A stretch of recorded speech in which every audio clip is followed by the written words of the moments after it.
Bonjour à tous, bienvenue dans cette nouvelle vidéo. Aujourd'hui, nous allons voir pourquoi les lieux peuvent être hantés et surtout dans quelles circonstances les lieux peuvent être hantés. Donc quand je parle de lieu, ça peut être une maison comme un appartement, d'accord? Mais c'est le lieu où vous vivez en fait, l'endroit où vous résidez principalement. Donc un lieu peut être hanté parce qu'il a de fortes emprises en fait négatives. Alors qu'est-ce que j'appelle emprise négative? C'est par exemple des personnes en fait qui sont négatives dans le lieu de vie, euh, qui sont toxiques, euh, comme par exemple des entités, pour les personnes qui exercent en fait le dégagement ou le désenvoûtement comme moi, on peut facilement en fait se récupérer une entité chez soi. Ou encore si on est sensible aux énergies en fait environnantes et si on capte le bas astral, d'accord, et bien on peut facilement aussi se faire polluer par une entité sur une personne et du coup après l'entité elle peut en fait nous suivre. D'accord, donc ça c'est pour les personnes qui sont médiums, qui ont une sensibilité et qui captent aussi bien le haut astral que le bas astral. Ok? Comme moi par exemple, je capte aussi bien le haut que le bas parce que je pratique du dégagement. Donc quand je dégage une personne ou un lieu, je connecte le bas astral pour remettre l'entité dans son plan. Par contre, quand je fais des guidances, des voyances aux gens ou des soins, c'est plus le haut astral parce que je travaille avec les archanges. Donc voilà. Euh, Également aussi, ce qui peut expliquer en fait une emprise dans un lieu de vie, c'est aussi les âmes errantes. Alors les âmes errantes, qu'est-ce que c'est?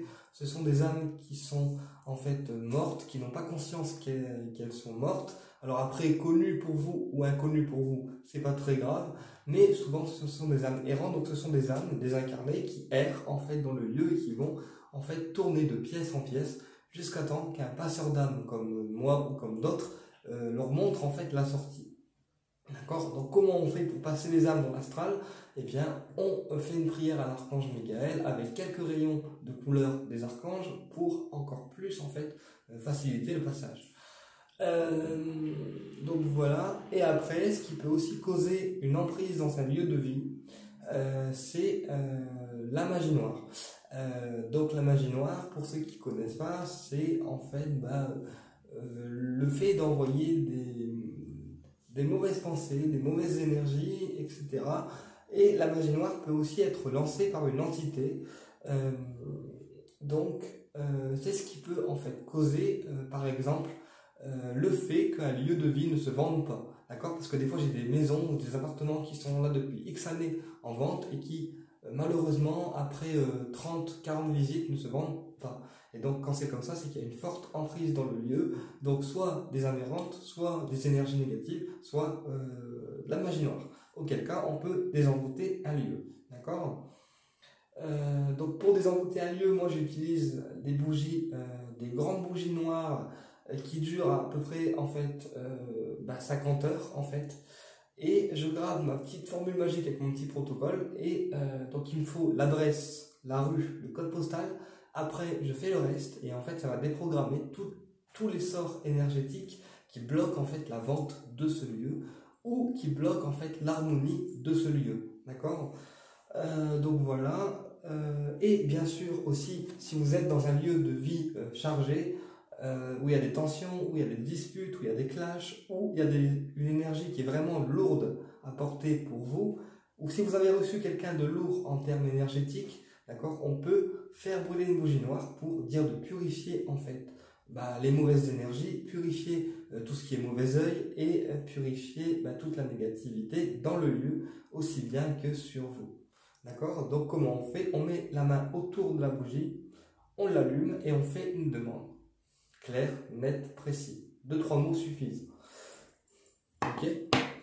Après, pour entretenir le lieu au niveau énergétique, comment on fait? On peut laver le lieu, donc pièce par pièce, avec un balai ou une serpillière et de l'eau salée en fait. On met de l'eau avec du gros sel et en fait on lave par terre avec du gros sel. Donc le gros sel il a un effet purificateur et il va aussi repousser en fait les mauvaises personnes et les mauvaises énergies de vous. On peut également faire la technique du verre salé. Donc on met du sel dans un verre, d'accord, aux quatre coins de la maison, donc dans chaque pièce, et on laisse 2 à 3 jours, et au bout de 2-3 jours, le spell va devenir tout dur, tout noir, et c'est là qu'on va voir la quantité d'énergie négative qui a été en fait absorbée. Ok.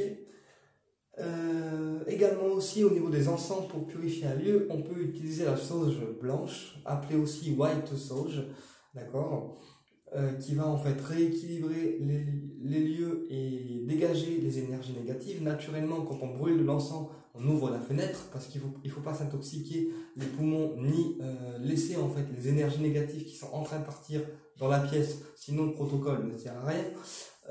Et pour la purification des personnes, donc là c'est une purification de personnes, on partira plus sur de la sauge bleue, d'accord, qui va être dédiée à la purification des corps de la personne.